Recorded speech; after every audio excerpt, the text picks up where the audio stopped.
My name is Luis Espinosa, and I'm the director for the Office of Evangelization and Catechesis. What we're going to do now is hopefully begin to have the conversation about what is it that we profess every Sunday in a special way every time we celebrate the sacraments of baptism and confirmation. And so what we say is that what we profess every Sunday, the profession of faith, that is the creed, we realize that it is something that we have received from God, in that we call it as part of what we would consider divine revelation, what God has revealed to us. And so in a special way, in the Catechism of the Catholic Church, we have the profession of faith. This is the first part of the Catechism. And in this first part of the Catechism, we see is how we first understand what is the way God reveals himself to us, but then how the church has taken that revelation and has shared it to us through what we would call 12 articles of faith. So these 12 articles of faith that we say are a way for us to remember that it is on the foundation of the 12 apostles of what we share as part of what we believe as a church. And so when we look at the profession of faith or the creed, we have to go back a little bit and think about, especially looking at some of the paragraph numbers from the Catechism, because the Catechism has been arranged in such a way that it is through the use of paragraph numbers that we come to find some citations, some places. But what I want to do also is be able to remind us that a few years ago, Pope Benedict had given us that great gift of giving us a year of faith. And so this was back in 2011 when Pope Benedict XVI issued a motu proprio, an apostolic letter called Porta, Fidei, which was a way for us to usher in and begin that celebration of this year of faith, of what it meant for us to remember what we believe as a church, and that what we are called to believe in as an individual, so that we make that subjective act of assent, which means that we believe what the church has professed and said for many years. So let's start first with the paragraph 26 from the Catechism of the Catholic Church, because I think it kind of connects what we do as we as a body, as a mystical body of Christ, as what we do by what we say by the profession of faith.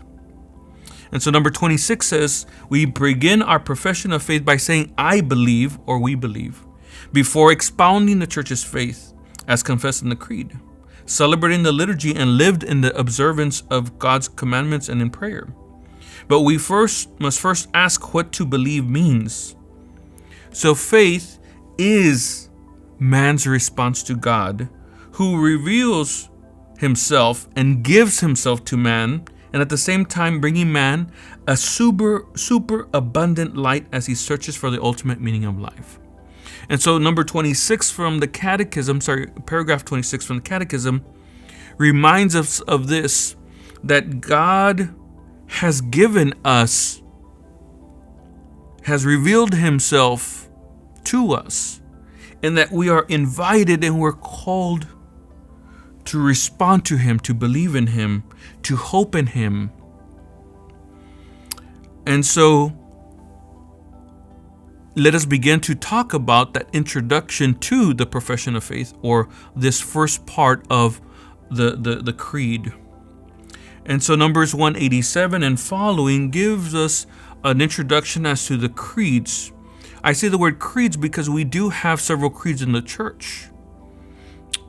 But in a special way, the part 1 of the profession of faith in the Catechism follows the structure, follows those 12 articles that are from the Apostles' Creed, and it uses also some of those phrases or articles from the Nicene Creed or the Niceno-Constantinopolitan Creed to help us understand better what the creed says.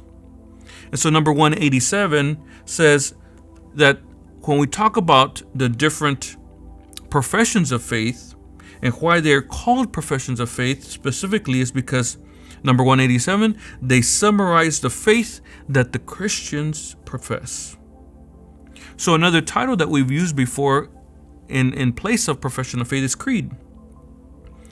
Why creed? Creed comes to us from the Latin because it is that first word that is said in the creed. Credo, I believe. And so this word creed comes from the Latin that says, or that it comes from I believe, credo, creed. So the other way we refer to the profession of faith is a symbol of faith.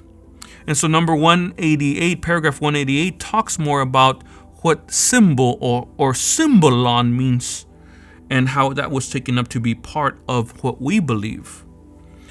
So in the early church, we understand that the way that we shared our belief was truly by this dialogue, this question and answer of verifying, are you one of us?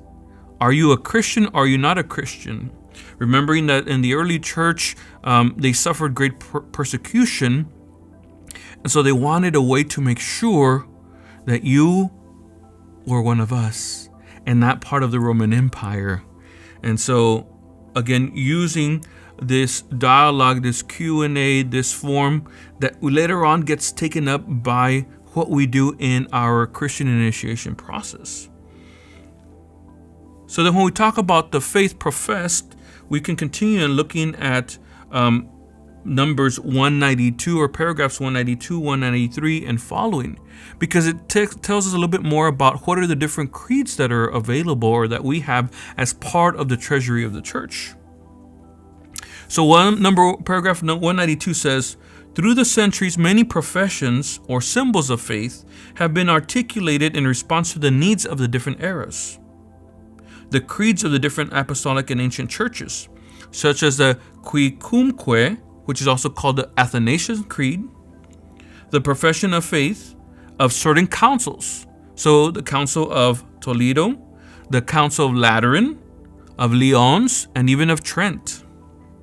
But then we also could talk about some of the creeds or symbols that were given to us by some of the popes. So some of the examples are the Fides Damasi, or the credo of the people of God, given to us by Paul VI. So we have to remember that liturgically, what are the creeds that we normally use? We have two. So paragraph 193 talks about these two creeds that we use in the sacred liturgy more than not. So the first one is the Apostles' Creed. So the Apostles' Creed, as we read in paragraph 194, is called the Apostles' Creed because it is the summary of the Apostles' faith. It goes on to say that it is the ancient baptismal symbol of the Church of Rome. Its great authority arises from the fact that this creed, the creed of the Roman Church, is from the See of Peter, the first of the apostles, to which he brought the common faith. So when we talk about the other creed that we use in the liturgy, especially on Sundays, that most of us are more familiar with, we find in paragraph 195. The Niceno-Constantinopolitan or Nicene Creed, it draws its authority from the fact that it stems from the first two ecumenical councils.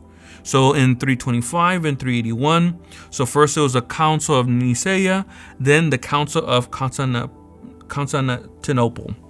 So then what we have is that these two, especially the second creed, it remains as a common ground for most of the churches in the East and the West.